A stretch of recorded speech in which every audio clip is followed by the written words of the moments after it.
Welcome to the Journal Editorial Report. I'm Paul Gigot. Hillary Clinton broke her silence this week on the scandal surrounding her use of a private email address while serving as Secretary of State, calling it a matter of convenience and claiming she complied with all State Department rules. Take a look at some of the highlights from her Tuesday press conference.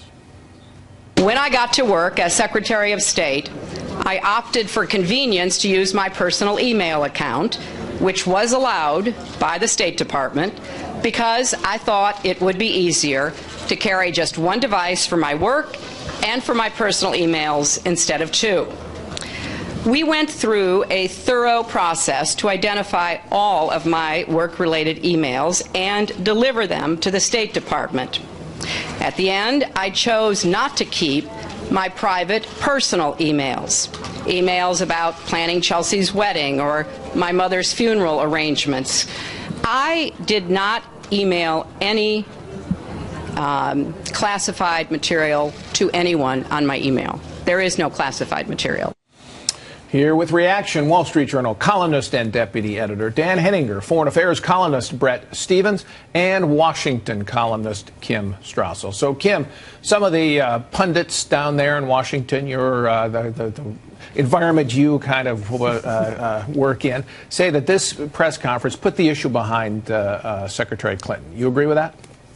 They wish. I mean, this raised 10 times more questions than we had even before. I mean, did she turn over all of those documents? Who, in fact, ran that process for her? How do we know there was no classified information? What, in fact, was the security arrangement of this? And, in fact, as this story has grown, we've now got more questions that have not been answered. We've now found out there's a document that all State Department employees are supposed to sign as they leave, attesting that they have turned over all work product and material. Did she sign that? And if she did, what does that mean? So, no, a flurry of questions still, and I don't know when or if she intends to ever answer them. Well, I think she doesn't intend to answer. I suspect this is all we're going to get from her unless there's some new revelation. But just a simple question about the authority and fact. Did she have the authority under the law to be able to make the decision by herself to which emails to turn over and which to keep?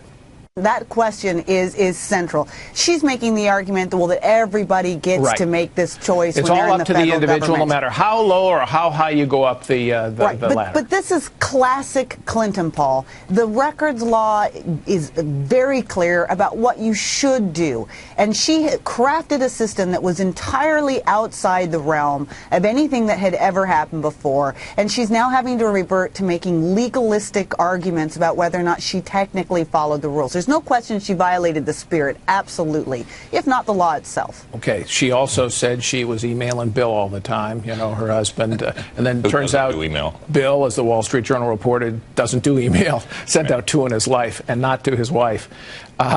So, I mean, what do you make of just how far this is going to go? I think, this is typical Clinton behavior. This is known as stonewalling. It's almost like it's the Clinton family sport. Rather than give a full explanation of anything, you just stonewall. That's what your story out there and you say, that's it, I'm sticking to it, and the rest is there's one big difference here, though. During the Clinton presidency, Bill Clinton deployed all the resources of the federal legal apparatus to defend himself. It was like a phalanx around the White House. She is a private citizen. She does not have those resources. And the members of Congress, Trey Gowdy, the prosecutor looking into Benghazi, Jason Chaffetz, the head of the House Oversight Committee, are making requests. And I can see this escalating up from voluntary appearances before them, then perhaps a subpoena, then perhaps the issue of being held in contempt of Congress. Not that they would be able to do that, but it means the issue will be kept alive. I suspect that strategy will end up helping Mrs. Clinton because she will paint herself, probably with some success, as the victim of a congressional witch hunt. Oh, so you're saying Republicans should just drop it? Well, I think they should be very, very careful politically about how they go about doing this.